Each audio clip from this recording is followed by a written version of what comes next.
नमस्कार दोस्तों, इस वीडियो में आप सीटेट पेडागोजी के कुछ महत्वपूर्ण प्रश्नों की श्रृंखला देखने जा रहे हैं। अगर आप सीटेट में पूछे जाने वाले सभी सब्जेक्ट्स के कंप्लीट पेडागोजी को डिटेल में पढ़ना और समझना चाहते हैं, इसके अलावा सीटेट प्रीवियस ईयर प्राइमरी और अपर प्राइमरी दोनों पेपर के कंप्लीट सॉल्यूशन को डिटेल में देखना चाहते हैं, तो इस वीडियो के समाप्त होने के बाद से आप इस वीडियो का डिस्क्रिप्शन जरूर चेक करिएगा। और अगर आप चैनल पर पहली बार विजिट कर रहे हैं तो इसको सब्सक्राइब करते हुए बेल आइकन को जरूर प्रेस कर लीजिएगा सीटेट, यूपी टेट और सुपर टेट की बेहतरीन तरीके से तैयारी करने के संदर्भ में। चलिए दोस्तों, आज के इस महत्वपूर्ण वीडियो को शुरू करते हैं। पहला प्रश्न पूछा गया है, शैक्षणिक कार्यों में बच्चों के द्वारा की गई त्रुटियों को समझना निम्न में से क्या है। बच्चों के द्वारा की गई त्रुटियों के बारे में हमसे पूछा जा रहा है। पहले विकल्प से शुरुआत करेंगे। कहा जा रहा है केवल विद्यार्थियों की बौद्धिक क्षमताओं का आकलन करने में प्रासंगिक है। केवल एकमात्र एक ही, ये जहां पर भी आपको दिख जाए वो विकल्प कभी भी आपका उत्तर नहीं हो सकता, क्योंकि ये विकल्प को संकुचित कर देता है और वो विकल्प गलत हो जाता है। ठीक है, दूसरे विकल्प की बात करेंगे। देखिए, शिक्षण प्रक्रिया में केवल शिक्षक की दक्षता को पता लगाने के लिए प्रासंगिक है, तो ये भी विकल्प निगेटिव है, क्योंकि बच्चे जो गलती कर रहे हैं, ये भी हो सकता है कि बच्चे की मतलब कि शिक्षक की जो शिक्षण विधि है वो सही हो, लेकिन बच्चे की कमी की वजह से वो बच्चा समझ नहीं पा रहा है। यानी कि कहीं ना कहीं ये अधिगम से भी जुड़ा हुआ है, शिक्षण प्रक्रिया से तो जुड़ा ही हुआ है, बच्चे की सीखने की प्रक्रिया से भी जुड़ा हुआ है, और ये विकल्प केवल शिक्षक की क्षमता दक्षता की बात कर रहा था। ठीक है, तो यहाँ पर भी केवल वर्ड दिख रहा है दूसरे विकल्प में, तो आपको आगे सोचना ही नहीं था। जहाँ पर भी केवल दिखेगा वो आपका कभी भी सही उत्तर नहीं हो सकता। चलिए बात करेंगे चौथे विकल्प की। चौथा विकल्प आप अपने स्क्रीन पर देख पा रहे होंगे। कहा जा रहा है कि शिक्षण या सीखने से संबंधित किसी भी क्षेत्र के लिए प्रासंगिक नहीं है। तो ये कहा जा रहा है कि किसी भी क्षेत्र के लिए प्रासंगिक नहीं है, तो ये विकल्प निगेटिव है। क्यों? क्योंकि बच्चों के द्वारा की जा रही त्रुटियों के माध्यम से हम लोग जान सकते हैं कि जो शिक्षण विधि टीचर के द्वारा अपनाई जा रही है और बच्चों के द्वारा जो सीखने की गति है वो सही है अथवा नहीं है। ठीक है, तो ये भी प्रासंगिक नहीं है कहा जा रहा था, ये निगेटिव हो गया, हमारा उत्तर नहीं होगा। एक ही विकल्प बचा, ऑप्शन नंबर 3 देखिए, शिक्षण के साथ साथ सीखने की प्रक्रिया को समझने के लिए प्रासंगिक है। यानी कि जो शिक्षण विधि टीचर के द्वारा अपनाई जा रही है और जो सीखने की प्रक्रिया है, जो बच्चे जिस प्रकार से सीख पा रहे हैं, दोनों को समझा जा सकता है बच्चों के द्वारा की गई त्रुटियों के माध्यम से। तो ये विकल्प सबसे ज़्यादा पॉजिटिव है और यही हमारा उत्तर होगा, विकल्प नंबर 3 सही जवाब होगा। अगला प्रश्न पूछा गया है, निम्न में समालोचनात्मक चिंतन में क्या शामिल है। समालोचनात्मक चिंतन यानी कि किसी भी कॉन्सेप्ट के गुण दोषों पर हम लोग जो चर्चा करते हैं उसे समालोचनात्मक चिंतन कहते हैं। तो इसमें क्या क्या शामिल है हमसे पूछा जा रहा है। पहला बोला जा रहा है परासंज्ञान, इसे अंग्रेजी में मेटाकॉग्निशन बोलते हैं। मेटाकॉग्निशन का मतलब ये होता है कि जब भी बच्चा कोई नया कॉन्सेप्ट सीख रहा है तो अपने माइंड में उस इन्फॉर्मेशन को सेव करने से पहले सबसे पहले वो पूरी जानकारी को एकत्रित करता है, इसे हम लोग संज्ञान कहते हैं। ठीक है, यानी कि संज्ञान कहीं ना कहीं समालोचनात्मक चिंतन में शामिल होगा। क्यों? क्योंकि बच्चे जब किसी चीज़ के बारे में इन्फॉर्मेशन प्राप्त करेंगे तभी तो उसके गुण दोषों के बारे में चर्चा कर पाएंगे, और इस गुण दोषों के बारे में चिंतन करना, चर्चा करना ही समालोचनात्मक चिंतन है। तो ये कहीं ना कहीं संज्ञान से जुड़ा हुआ है, संज्ञान इसमें शामिल है। दूसरा देखिए, बोला गया है विश्लेषण। अब देखिए, जीन पियाजे के सिद्धांत को अगर मैं आधार बनाऊं तो उनके द्वारा ये बताया गया था कि बच्चे जब भी किसी नए इन्फॉर्मेशन को प्राप्त करते हैं तो दो तरीके से वो इन्फॉर्मेशन को सेव करते हैं। पहला तो या तो समावेशन किया जा सकता है या तो दूसरा समायोजन किया जा सकता है। समावेशन में क्या होता है कि उनके द्वारा पहले से किसी पर्टिकुलर इन्फॉर्मेशन के प्रति जो स्कीमा बनाई गई रही होगी, अगर उसमें कोई भी अंतर नहीं है तो वो पहले वाले स्कीमा में इन्फॉर्मेशन को सेव करेगा, और अगर इन्फॉर्मेशन में कुछ चेंजेज हैं या फिर चेंजेज करने की आवश्यकता है तो इसे हम लोग समायोजन कहते हैं। यानी कि जो पहले से स्कीमा है उससे कुछ डिफरेंस है तो नया स्कीमा बनाने की आवश्यकता पड़ेगी, या फिर पुराने स्कीमा में कुछ चेंजेस एडिट करने की आवश्यकता पड़ेगी, इसे हम लोग समायोजन कहते हैं। तो इन्हीं दोनों प्रक्रियाओं के माध्यम से जीन पियाजे ने बताया था कि बच्चे जो हैं वो नए इन्फॉर्मेशन को प्राप्त करते हैं। यानी ये क्या है, ये विश्लेषण था कि बच्चे एनालिसिस करके समझ पाएंगे कि पहले से हमारे माइंड में स्कीमा है उससे ये मिलता जुलता है या फिर उससे अलग है, डिफर है। ये कैसे होगा? ये विश्लेषण के माध्यम से होगा। यानी विश्लेषण भी कहीं ना कहीं समालोचनात्मक चिंतन में शामिल होगा। तीसरा दिया गया है मनन। मनन यानी कि थिंकिंग की बात की जा रही है, तो थिंकिंग जो होता है वो भी समालोचनात्मक चिंतन में बिल्कुल तरीके से शामिल है। क्यों? क्योंकि विश्लेषण कैसे होगा? विश्लेषण के लिए आवश्यक ये है कि कई हमारे पास डेटा हो और उस डेटा के आधार पर हम लोग थिंकिंग करें, क्रिटिकल थिंकिंग करें कि इसके बारे में क्या फाइनल रिजल्ट हो सकता है। तो ये भी थिंकिंग जो है ये भी इसमें पहले से शामिल है समालोचनात्मक चिंतन में। यानी कि तीनों विकल्प इसका बिल्कुल पॉजिटिव है, और इसी के आधार पर दिए गए विकल्प में देखिए ऑप्शन नंबर 1, 1, 2, 3 इसका बिल्कुल सटीक जवाब होगा। विकल्प नंबर 1 बिल्कुल सही उत्तर है। अगला प्रश्न पूछा गया है, अनीता जो कि चौथी कक्षा की एक अध्यापिका है, अपनी कक्षा में एक ऐसी स्थिति का सामना कर रही है जहाँ कई विद्यार्थी पढ़ाए जा रहे हैं, विषय में उकताहट महसूस कर रहे हैं। इस स्थिति में उसे क्या करना चाहिए। यानी कि पर्टिकुलर जो कॉन्सेप्ट टीचर के द्वारा पढ़ाया जा रहा था उसमें बच्चे इंटरेस्ट नहीं ले रहे हैं, उकताहट महसूस कर रहे हैं, यानी वो कंफर्टेबल नहीं है उस टॉपिक से। तो इस स्थिति में एज ए टीचर आपको क्या करना चाहिए हमसे पूछा जा रहा है। पहले विकल्प की बात करेंगे, कहा जा रहा है कि इन विद्यार्थियों की अनदेखी करें और उसी विषय को पढ़ाना जारी रखें। ये विकल्प निगेटिव है। क्यों? क्योंकि आज हम लोग बाल केंद्रित शिक्षा की बात करते हैं, जिसमें बालक केंद्र में बालक की रुचि के हिसाब से वह स्वयं करके सक्रिय भागीदारी के माध्यम से सीखेगा। अब उनको इग्नोर करने की बात की जा रही है, यानी कि उनको एक तरीके से निष्क्रिय रखने की बात की जा रही है। तो ये विकल्प हमारा निगेटिव है, कभी भी उत्तर नहीं होगा। दूसरा देखिए, इन विद्यार्थियों को दंडित करें और इनकी सूचना उनके माता पिता को दें। दंड देना चाहे किसी भी प्रकार से शाब्दिक तौर पर या फिर शारीरिक तौर पर, यह निषेध किया गया है एनसीएफ 2005 के द्वारा। कोई भी शिक्षक किसी बच्चे को दंड नहीं दे सकता। तो ये भी विकल्प बिल्कुल निगेटिव है, हमारा उत्तर नहीं होगा। चलिए बात करेंगे चौथे विकल्प की। चौथा विकल्प आप अपने स्क्रीन पर देख रहे होंगे कि मान लें कि ये विद्यार्थी सीखने के लिए सक्षम नहीं है। तो ये विकल्प निगेटिव है। क्यों? क्योंकि हो सकता है कि शिक्षण विधि जो अपनाई जा रही है उसकी वजह से बच्चे रुचि नहीं ले रहे हैं, इंटरेस्टेड नहीं है, और इसकी वजह से वो उकताहट महसूस कर रहे थे। तो पूरी तरीके से गलती बच्चों पर नहीं थोपी जा सकती। यहाँ पर टीचर की भी गलती हो सकती है कि वह जो विधि अपना रहा होगा पढ़ाने के लिए, हो सकता है कि उस शिक्षण विधि में ही कमी हो। तो ये कहना कि बच्चे सीखने के लिए सक्षम नहीं है, ये निगेटिव है। क्योंकि बच्चे हर वो नई चीज़ को सीखने के लिए उत्सुक रहते हैं, बशर्ते उनको सही तरीके से रिप्रेजेंट किया जाए खेल के माध्यम से और खुद करके उनको सीखने का मौका दिया जाए। तो ये भी विकल्प बिल्कुल निगेटिव था, हमारा उत्तर नहीं होगा। एक ही विकल्प बचा, ऑप्शन नंबर 3 देखिए, पाठ के विषय वस्तु और पढ़ाने के तरीके पर पुनः चिंतन करें। यही मैं कह रहा था कि जो तरीका टीचर के द्वारा अपनाया जा रहा है उसमें कमी हो सकती है, और फिर से एज ए टीचर आपको उस पर चिंतन करने की आवश्यकता है कि जो शिक्षण विधि आप अपना रहे हैं क्या वो सही है, क्या वो बच्चों के लिए इंटरेस्टिंग है अथवा नहीं। क्योंकि जिसमें बच्चे रुचि लेंगे उसी को वो अर्थपूर्ण अधिगम कर पाते हैं। ऑप्शन नंबर 3 बिल्कुल पॉजिटिव है और यही इसका बिल्कुल सटीक जवाब होगा। विकल्प नंबर 3 सही उत्तर है। अगला प्रश्न पूछा गया है, किसी अध्यापक को अपने विद्यार्थियों को किसी कार्य के लिए आंतरिक रूप से प्रेरित करने के लिए क्या कहकर के प्रोत्साहित करना चाहिए। इंटरनल मोटिवेशन की बात की जा रही है कि किस विकल्प में इंटरनल मोटिवेशन होगा। चलिए पहले विकल्प से बात करेंगे। दिया गया है, जो विद्यार्थी सबसे पहले कार्य खत्म कर लेंगे उन्हें 5 सितारे मिलेंगे। अब यहाँ पर ये 5 सितारे 5 स्टार जो हैं वो एक्सटर्नल मोटिवेशन का काम करेंगे। बच्चे कार्य को ख़त्म करने के लिए इंटरेस्टेड नहीं है, लेकिन वो 5 सितारा प्राप्त करने के लिए इस काम को जल्दी जल्दी ख़त्म करने की कोशिश करेंगे। तो ये क्या था? ये एक्सटर्नल मोटिवेशन था। तो ये हमारा उत्तर नहीं होगा क्योंकि हमसे इंटरनल मोटिवेशन की बात की गई थी। ठीक है। दूसरा विकल्प देखिए, मैं देखती हूँ कि कौन प्रथम आता है या फिर आती है, कौन सबसे अधिक स्मार्ट है। तो यहाँ पर शिक्षक से एक तरीके से वाहवाही लेने के लिए बच्चे अपना काम जल्दी ख़त्म करने की कोशिश करेंगे या फिर प्रथम आने की कोशिश करेंगे। तो यहाँ पर भी एक्सटर्नल मोटिवेशन है कि टीचर से वाहवाही लेनी है। तो ये भी इंटरनल मोटिवेशन नहीं होगा, हमारा उत्तर नहीं होगा। ठीक है। चौथे विकल्प की बात करेंगे। दिया जा रहा है कि वे विद्यार्थी जो जल्दी इस काम को पूरा नहीं करते हैं उन्हें खेल के सत्र में खेलने नहीं जाने दूंगी। यहाँ पर अब जो टीचर है, शिक्षिका है, वो कहती है कि जो अपना काम जल्दी खत्म नहीं कर पाएगा उसको बाहर खेल खेलने नहीं दिया जाएगा। तो ये विकल्प निगेटिव है। क्यों? अब बच्चे जो हैं वो उस काम को करने के लिए इंटरेस्टेड नहीं है, बल्कि बाहर खेलने जाने के लिए वो उस काम को जल्दी ख़त्म करेंगे, क्योंकि उन्हें ये मन में डर बैठ जाएगा कि अगर मैं काम को जल्दी ख़त्म नहीं कर लूँगा तो मुझे टीचर खेलने नहीं देंगी। तो यहाँ पर एक्सटर्नल मोटिवेशन काम करेगा। खेलना बच्चों को है और इस वजह से वो जल्दी जल्दी काम को ख़त्म करेंगे, वो उस काम को रुचि नहीं ले रहे हैं। एक ही विकल्प बचा, ऑप्शन नंबर 4 देखिए, ऑप्शन नंबर 3 देखिए, इस पर काम करना कितना मज़ेदार है। चलो देखते हैं कि हम इस गतिविधि से क्या क्या सीख सकते हैं। ये विकल्प सबसे ज़्यादा पॉजिटिव है। कैसे?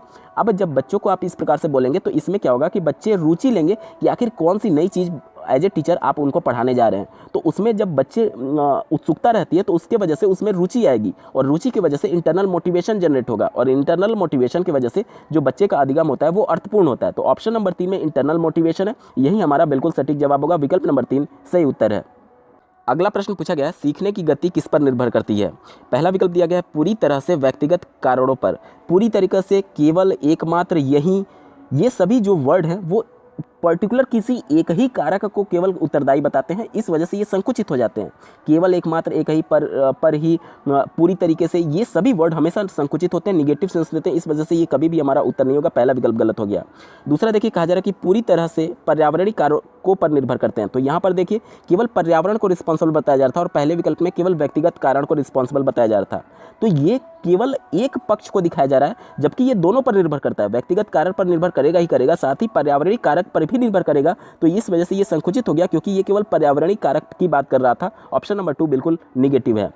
उसके बाद से देखिए, अगर हम लोग बात करें विकल्प नंबर 4 की व्यक्तिगत और पर्यावरणीय कारकों दोनों से स्वतंत्र है। यानी कि कहा जा रहा है कि जो व्यक्तिगत कारक है और जो पर्यावरण, जिस इन्वायरमेंट में बच्चे का लालन पालन हो रहा है, जिस इन्वायरमेंट में बच्चा पढ़ाई कर रहा है, उसे कोई लेना देना नहीं है। बच्चे की सीखने की गति जो है वो इन दोनों से बिल्कुल स्वतंत्र है। तो क्या ये प्रैक्टिकली पॉसिबल है? नहीं पॉसिबल है, क्योंकि बच्चे को जिस प्रकार से इन्वायरमेंट मिलेगा उसी प्रकार से वो सीखेंगे और उसी प्रकार से वो जा करके अपनी करियर में सफलता को प्राप्त करते हैं। तो ये कहना कि पर्यावरणीय कारक से ये पूरी तरीके से स्वतंत्र है या फिर व्यक्तिगत कारण से पूरी तरीके से स्वतंत्र है, ये विकल्प संकुचित है, निगेटिव है, हमारा उत्तर नहीं होगा। एक ही विकल्प बचा ऑप्शन नंबर 3। देखिए, व्यक्तिगत और पर्यावरणीय कारकों की परस्पर क्रिया पर निर्भर करता है, ये सबसे ज़्यादा पॉजिटिव है। कैसे? देखिए, एक उदाहरण मैं देता हूँ कि मान लीजिए एक उत्तम किस्म का बीज है जिसमें उसका जो व्यक्तिगत कारण था, व्यक्तिगत कारक था कि जो उत्तम किस्म का बीज होना चाहिए वो बहुत अच्छा था, बावजूद इसके अगर उसको बोया गया और उस साल बारिश नहीं हुई, तो बारिश क्या था? पर्यावरणीय कारक था।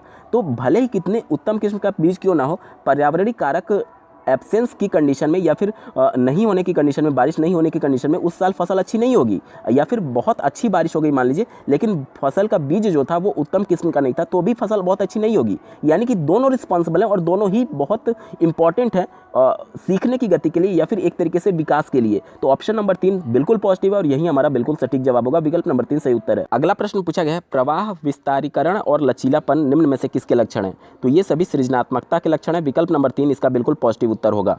अगला प्रश्न पूछा गया था, शारीरिक चुनौती अनुभव करने वाले विद्यार्थियों के समावेशन हेतु क्या जरूरी है? यानी कि आज हम लोग समावेशी कक्षा की बात करते हैं जिसमें शारीरिक चुनौती और साथ ही साथ अधिगम विकार या फिर सामान्य और प्रतिभाशाली बच्चों को एक साथ पढ़ाने की बात करते हैं। यानी कि प्रत्येक बच्चा जब एक दूसरे से अलग है तो उनकी कुछ आवश्यकता होगी, उसको ध्यान में रखना होगा। वही हमसे पूछा जा रहा है कि इनकी समावेशन के लिए हमें क्या आवश्यक है। चलिए पहले विकल्प से शुरुआत करेंगे। दिया गया है मानकीकृत पाठ्यक्रम। मानकीकृत मतलब कि एक ही विधि से एक स्टैंडर्ड करिकुलम तैयार किया जाए जिसके माध्यम से सभी को पढ़ाने की बात की जा रही है। तो क्या ये प्रैक्टिकली संभव है? मान लीजिए बोल करके किसी को आप बता रहे हैं तो जो नॉर्मल बच्चा है वो तो उसको समझ जाएगा, जो दृष्टिबाधित है वो भी समझ जाएगा, लेकिन जो श्रवण बाधित है, जो सुन नहीं सकता, क्या वो उसे समझ पाएगा? नहीं समझ पाएगा। यानी कि स्टैंडर्ड करिकुलम सबके लिए नहीं हो सकता, ये पॉसिबल नहीं है। ये विकल्प संकुचित था, हमारा उत्तर नहीं होगा। चौथा विकल्प देखिए, विशेष स्कूलों में स्थापन। तो ये भी विकल्प निगेटिव है। क्यों? क्योंकि समावेशी कक्षा के आने के बाद से चाहे बच्चे में किसी भी प्रकार की शारीरिक अक्षमता क्यों ना हो, कोई भी अधिगम विकार क्यों ना हो, या फिर सामान्य या फिर बहुत प्रतिभाशाली बालक क्यों ना हो, सबको एक ही कक्षा में पढ़ाना है। किसी को किसी दूसरे विशेष स्कूल में भेजने की आवश्यकता नहीं है। तो ये विकल्प कह रहा था कि दूसरे स्कूल में भेजने की बात कर रहा था, इस वजह से ये विकल्प संकुचित है, हमारा उत्तर नहीं होगा, क्योंकि ये समावेशी कक्षा के कॉन्सेप्ट का विरोध कर रहा है। ठीक है। तीसरा देखिए, अधिकारियों का स्थिर दृष्टिकोण। अधिकारियों का स्थिर दृष्टिकोण यानी कि एक तरीके से बिल्कुल रिजिड होना, जो बेसिक शिक्षा विभाग में जो अधिकारी है उनका बिल्कुल रिजिड होना कि नहीं इसी तरीके से होगा तो होगा, ये विकल्प निगेटिव है। क्यों? क्योंकि वहाँ पर थोड़ा आपको कंफर्टेबल होना पड़ेगा, थोड़ा आपको लचीला होना पड़ेगा उन बच्चों के लिए जो कि अधिगम विकार या फिर शारीरिक विकार से जूझ रहे हैं, क्योंकि उनकी आवश्यकताओं पर जब तक फोकस नहीं किया जाएगा तब तक वो लोग सीख नहीं पाएंगे। तो ये विकल्प निगेटिव हो गया, हमारा उत्तर नहीं होगा। एक ही विकल्प बचा ऑप्शन नंबर 2 देखिए, आधारभूत अभिगम्यता। इसका मतलब क्या हुआ कि जो बेसिक रिक्वायरमेंट है उनकी, अब जैसे मान लीजिए कि कोई श्रवण बाधित है जो सुन नहीं सकता है, तो उसको विजुअल क्लिप्स दिखा करके या फिर साइन लैंग्वेज का उपयोग करके उनको अधिगम उनका अर्थपूर्ण किया जा सकता है। या फिर मान लीजिए कोई दृष्टि बाधित है तो वो देख नहीं सकता लेकिन सुन सकता है, तो उसको बोल करके या फिर ब्रेल लिपि के माध्यम से उसको उसका अधिगम जो है वो अर्थपूर्ण किया जा सकता है। यानी कि प्रत्येक बच्चे की आवश्यकता अलग है और प्रत्येक बच्चे की आवश्यकता पर फोकस करना और प्रत्येक बच्चे की आवश्यकता का सम्मान करते हुए ही हम लोग समावेशन के कॉन्सेप्ट को लागू कर सकते हैं विद्यालय में। ऑप्शन नंबर 2 बिल्कुल पॉजिटिव है और यही इसका बिल्कुल सटीक जवाब होगा। अगला प्रश्न पूछा गया था, पठन वैफल्य को निम्न में से किस वर्ग में सम्मिलित किया जा सकता है? तो पठन वैफल्य जो होता है वो अधिगम विकार के अंतर्गत आता है। देखिए अधिगम विकार क्या होता है, यानी कि सीखने में अक्षमता। अब देखिए कोई डिस्कैलकुलिया से जूझ रहा हो सकता है जो कि गणितीय आकलन में उनको दिक्कत आती है, कोई डिस्लेक्सिया से जूझ रहा होता है जिनको पढ़ने में अक्षमता होती है, और कोई इसी प्रकार से डिस्ग्राफिया से होता है जो कि जिनको लिखने में प्रॉब्लम होती है। तो ये सब क्या है, ये अधिगम यानी सीखने के लिए जो समस्याएं आ रही हैं उसको हम लोग सीखने का विकार कहते हैं या फिर इसी को अधिगम विकार कहते हैं। ऑप्शन नंबर 1 में दिया गया है अधिगम विकारों का बहुक्रम। ऑप्शन नंबर 1 इसका पॉजिटिव है और यही इसका सटीक जवाब होगा। अगला प्रश्न पूछा गया था, निम्न में से कौन सा समावेशी अध्यापन का सिद्धांत नहीं है? फिर से नेगेटिव सेंस में हमसे पूछा गया, ध्यान रखिएगा। ठीक है, चलिए समावेशी कॉन्सेप्ट होता क्या है, तो यानी कि अभी हमने देखा कि जो भी बच्चे चाहे किसी भी शारीरिक अक्षमता से जूझ रहे हैं या फिर अधिगम विकार से जूझ रहे हैं, सामान्य बच्चे हैं या फिर प्रतिभाशाली बच्चे हैं, सबको एक साथ एक कक्षा में पढ़ाने की बात करता है समावेशी शिक्षा। ठीक है, इसी को ध्यान में रख करके हम लोग उत्तर ढूंढेंगे। चौथे विकल्प से शुरुआत करते हैं। चौथा विकल्प दिया गया है व्यक्तिगत विभिन्नताओं को अपनाना। तो ये बात तो बिल्कुल पॉजिटिव है, क्योंकि प्रत्येक बच्चा व्यक्तिगत तौर पर एक दूसरे से भिन्न है। कोई शारीरिक अक्षमता से जूझ रहा है, कोई अधिगम विकार से जूझ रहा है, कोई सुन नहीं सकता, कोई देख नहीं सकता, और कोई कैलकुलेशन करने में उसको दिक्कत आ रही है, कोई लिखने में दिक्कत आ रही है, किसी को पढ़ने में दिक्कत आ रही है। तो ये क्या है? ये व्यक्तिगत विभिन्नताएं हैं। और समावेशी का कॉन्सेप्ट यही कहता है कि सभी की व्यक्तिगत विभिन्नताओं को अपनाना, यानी कि सभी को एक साथ लेकर के चलना। तो ये विकल्प चूंकि समावेशी का समर्थन करता है, इस वजह से हमारा उत्तर नहीं होगा, क्योंकि हमसे निगेटिव सेंस में पूछा गया था। तीसरा देखिए, विभिन्नताओं के अनुसार तंत्र अनुकूलन, ये भी बिल्कुल पॉजिटिव है, यानी कि प्रत्येक बच्चे एक दूसरे से अलग होने के साथ साथ उनकी क्या आवश्यकता है, उनकी आवश्यकताओं के अनुसार हम लोग अनुकूलन करें उन बच्चों का। ये विकल्प बिल्कुल पॉजिटिव है। क्यों? क्योंकि सबको यहाँ पर साथ लेकर के चलने की बात की जा रही है। तो ये भी हमारा उत्तर नहीं होगा, क्योंकि ये पॉजिटिव सेंस में था। पहले विकल्प की बात कर लेते हैं। पहला विकल्प दिया गया समता। समता यानी कि इक्विटी की बात की गई है। इक्विटी मतलब कि सबकी सहभागिता दिलाने की बात की जा रही है उस कक्षा में। तो ये भी बिल्कुल पॉजिटिव होगा। क्यों? क्योंकि जब सभी बच्चे चाहे अधिगम विकार से जूझ रहे हैं, शारीरिक विकार से जूझ रहे हैं, तो वो सभी बच्चे जब अपने आप को उस कक्षा का एक माहौल का, एक परिवेश का एक पार्ट समझेंगे, तो कहीं ना कहीं बच्चे कंफर्टेबल होंगे और उस इन्वायरमेंट में ढल जाएंगे और वो सीखने में उनको मदद करेगी। तो ये भी कहीं ना कहीं सबको साथ लेकर के चलने की बात है। इस वजह से ये भी हमारा उत्तर नहीं होगा। क्यों? क्योंकि हमसे पूछा गया था कौन सा नहीं है। तो एक ही विकल्प बचा, ऑप्शन नंबर 2। देखिए क्या कहा जा रहा है, पृथकीकरण और नामीकरण। यानी कि पृथकीकरण यानी कि प्रत्येक बच्चे को अलग अलग करने की बात की जा रही है। और नामीकरण मतलब कि एक तरीके से अलॉट करने की बात की जा रही है कि तुम फर्स्ट हो, तुम सेकंड हो, तुम थर्ड हो, तुम बहुत कमजोर हो, तुम बहुत प्रतिभाशाली हो, तुम अधिगम विकार से जूझ रहे हो। ये सभी नामीकरण करने की बात की जा रही है, नॉमिनेशन करने की बात की जा रही है। तो ये विकल्प निगेटिव है। क्यों? क्योंकि बच्चे इस प्रकार के नामीकरण और पृथकीकरण की वजह से उनमें हीन भावना का शिकार बच्चे हो जाएंगे और उसके वजह से उनमें अधिगम के प्रति जो रुचि है वो धीरे धीरे कम होने लगेगी। इसकी वजह से इंटरनल मोटिवेशन कम होगा और बच्चे अर्थपूर्ण अधिगम नहीं कर पाएंगे, जो कि समावेशी कक्षा का पूरी तरीके से एक तरीके से विरोध है। और चूंकि हमसे नहीं पूछा गया था कि समावेशन का कौन सा सिद्धांत संबंधित नहीं है, तो ऑप्शन नंबर 2 समावेशी कक्षा का विरोध कर रहा है। इस वजह से यही हमारा बिल्कुल सही जवाब होगा। विकल्प नंबर 2 सही उत्तर है। अगला प्रश्न पूछा गया था, यहाँ पर देखिए एक स्टेटमेंट दिया गया और दूसरा उसका रीजन दिया गया है और हमसे पूछा जा रहा है कि कौन सा विकल्प यहाँ पर सही है। चलिए पहले स्टेटमेंट को पढ़ लेते हैं। दिया गया है, कुम्हार समुदाय से बच्चे संख्या संरक्षण से पहले द्रव्यमान संरक्षण सीख लेते हैं। और इसका जो तर्क दिया गया है, अधिगम और विकास एक सामाजिक सांस्कृतिक परिप्रेक्ष्य में होता है। सही विकल्प का चुनाव करें। तो यहाँ पर देखिए कुम्हार समुदाय के बच्चों की बात की गई है, जो कि बचपन से ही मिट्टी के बर्तन बनाते हुए अपने पिता को या फिर अपने परिवार के सदस्यों को देख रहे होंगे। यानी कि कहीं ना कहीं उसमें द्रव्यमान संरक्षण आ रहा है कि किस प्रकार से पिताजी एक समान मिट्टी लेकर के उसी प्रकार के समान एक तरीके से बर्तन का निर्माण कर रहे हैं। तो ये क्या है? ये द्रव्यमान संरक्षण है कि पर्टिकुलर एक प्रकार की बर्तन बनाने के लिए उतना ही द्रव्यमान का, उतना ही वेट का मिट्टी वो लोग निकाल रहे हैं या फिर उतनी ही मात्रा में मिट्टी निकाल रहे हैं। तो ये द्रव्यमान संरक्षण का नियम कहा जाएगा। इस वजह से ये विकल्प बिल्कुल पॉजिटिव है। और दूसरा, पहला पॉजिटिव हो गया और दूसरा क्या कहा जा रहा है, देखिए दूसरा कहा जा रहा है जो तर्क था, अधिगम और विकास एक सामाजिक सांस्कृतिक परिप्रेक्ष्य में होता है। ये भी पॉजिटिव है। कैसे? अब बच्चे जो अपने परिवेश में देख रहे हैं वो उनका अनुभव हो गया और उसके माध्यम से वो लोग सीख पाते हैं। ठीक है, तो ये लेव वाइगोत्स्की के सिद्धांत के अनुसार सामाजिक सांस्कृतिक अंतःक्रिया का सिद्धांत उन्होंने दिया था। यानी कि जो परिवेश में बच्चे देख रहे हैं और जिसके बारे में इंटरेक्शन कर रहे हैं उसी के बारे में वो लोग सीख रहे हैं। तो ये विकल्प भी पॉजिटिव हो गया और ये कहीं ना कहीं जो इसका स्टेटमेंट था उसका पूरी तरीके से समर्थन करता है, व्याख्या करता है। क्यों? क्योंकि बच्चे जो कुछ भी समाज में देखेंगे वहीं अनुभव लेकर के वो विद्यालय में जाते हैं और उसी प्रकार का इंटरेक्शन वो करते हैं और उसी के माध्यम से उनका एक तरीके से अधिगम प्रक्रिया आगे बढ़ती है लेव वाइगोत्स्की के सिद्धांत के अनुसार। इस वजह से ऑप्शन नंबर ए में देखिए ए और आर दोनों सही है और आर जो है वो सही व्याख्या करता है ए की। ये विकल्प बिल्कुल पॉजिटिव है और यही इसका बिल्कुल सटीक जवाब होगा। विकल्प नंबर 1 सही उत्तर है। दोस्तों, सीटेट पेडागोजी के महत्वपूर्ण प्रश्नों की ये श्रृंखला आपको कैसी लगी कमेंट के माध्यम से जरूर बताइएगा, क्योंकि आपका एक कमेंट मुझे मोटिवेट करेगा ऐसे ही महत्वपूर्ण वीडियो लाने के संदर्भ में। अगर आप सभी सब्जेक्ट्स के कंप्लीट पेडागोजी को डिटेल में देखना चाहते हैं, साथ ही साथ CTET previous year upper primary और प्राइमरी दोनों पेपर के कंप्लीट सोल्यूशन को डिटेल में देखना चाहते हैं, तो इस वीडियो के समाप्त होने के बाद से इस वीडियो का डिस्क्रिप्शन जरूर चेक करिएगा। और अगर आप चैनल पर पहली बार विजिट कर रहे हैं तो इसको सब्सक्राइब करते हुए बेल आइकन को जरूर प्रेस कर लीजिएगा सीटेट, यूपी टेट और सुपर टेट की बेहतरीन तरीके से तैयारी करने के संदर्भ में। इस वीडियो को देखने के लिए आपका बहुत बहुत धन्यवाद। भगवान करे आपका दिन शुभ हो।